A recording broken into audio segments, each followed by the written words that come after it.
கையில் காசு இருந்தாலும் பையில் தங்கவில்லையே என்ற கவலை பலருக்கும் இருந்து கொண்டுதான் வருகிறது. வருமானத்தை விட செலவுகள் அதிகமாக இருக்கிறது. வருமானத்திலிருந்து சிறிது சேர்த்து வைக்கலாம் என்று நினைத்தாலும் கூட பலராலும் முடிவதில்லை. தொடர்ந்து பல கஷ்டங்கள் வந்து கொண்டுதான் இருக்கிறது.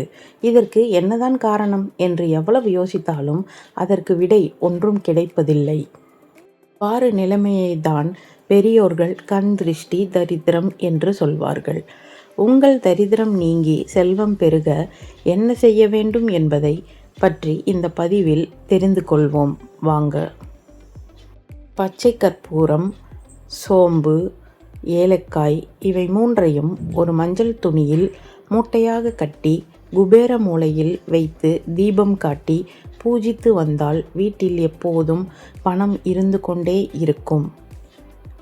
வீட்டின் பூஜை அறையில் குத்துவிளக்கு ஏற்றும் பொழுது 2 திரி போட்டு தீபம் ஏற்ற வேண்டும். அவ்வாறு செய்வது செல்வத்தை உங்களிடம் ஈர்த்து கொடுக்கும்.